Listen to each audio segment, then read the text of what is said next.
men do need to step up, even though the pro-choice people say men should be quiet.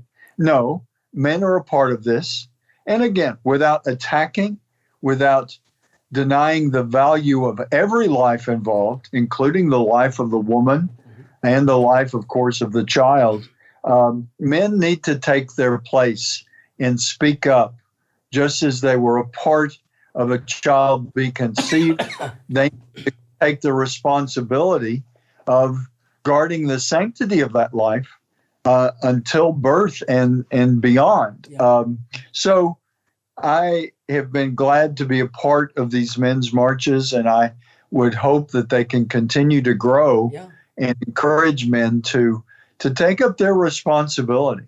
It's the greatest way that they can love the women in their lives and to support them is by guarding the sanctity of the life of the unborn child and of every person.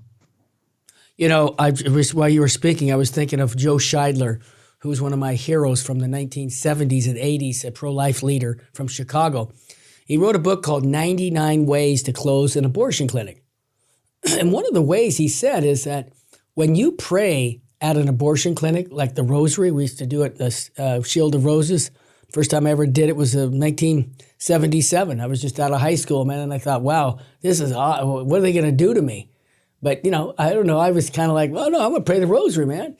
But the point of it is when you're praying there, people have their conscience pricked. They say, wait a minute, why are these people here? Why are they so opposed for me to kill my unborn baby? Maybe there's something wrong here.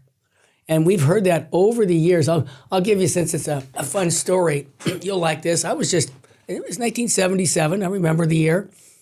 And we were praying the Rosary, and we had some guys that were bringing their girlfriends in, and he got a little feisty with us. He didn't like us there.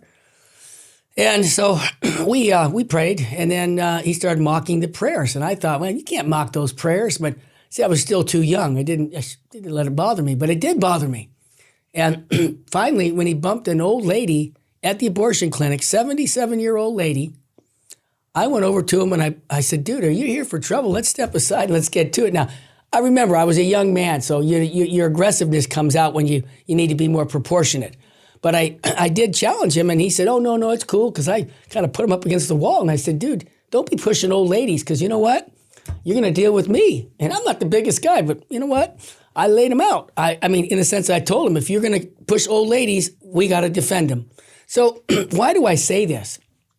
I don't expect anybody to do that at the clinic. I was a young guy. And when you're young, you're idealistic. But I would ask our listeners, if you've never prayed at an abortion clinic, try it. Your conviction on pro-life goes way up. Absolutely. And I think we need to, it reinforces the power of prayer. Yeah. And when we're genuinely praying, we're asking for the grace of God to help us and to help our world, to help our neighbor. And amazing things can happen when we open our hearts, and it can open the hearts of others. So absolutely, we need to pray. And I think part of what praying in front of an abortion clinic or a Planned Parenthood office can really accomplish is like you said, to prick the conscience. Yeah. Many people are conflicted as they are approaching an abortion clinic, and to really support them in asking the questions that maybe they bring deep down because, well, they can't afford this, right, or for a long list of reasons that may be very reasonable. They say, well, it's better to take this life. But we know it's never the right thing to do. And there are answers to those issues that may be very real. And we don't discount the fact that it may seem economically impossible or other things. But I think the prayer is certainly powerful in itself, but also that witness that someone who is praying offers. It can, just like it's a little bit of positive peer pressure. Yeah.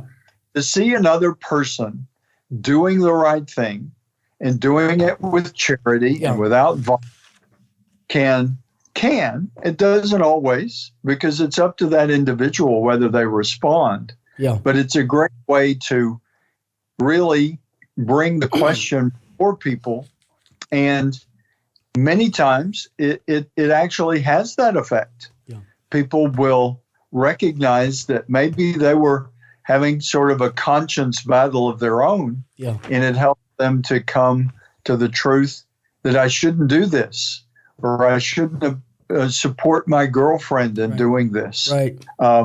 So we can't discount the power of prayer. Right. And just simply on the human level, the power of that example of maybe calling a person to read the decision they've made. Yeah. Just like in any situation, you see someone else doing the opposite of what you're doing, it can either reinforce that you're doing the right thing, or it may cause you to question and maybe reconsider what you're doing. Yeah. So I encourage certainly people to be out there. And I guess a final thing I would say, there's a real push to keep your faith private. Don't go to the public square. Don't make it a public thing. And it's not primarily about being a public thing, but we shouldn't hide our light under a bushel basket either. We should let people know that we are Catholic, that we rejoice in our Catholic faith, we rejoice to be followers of Jesus Christ.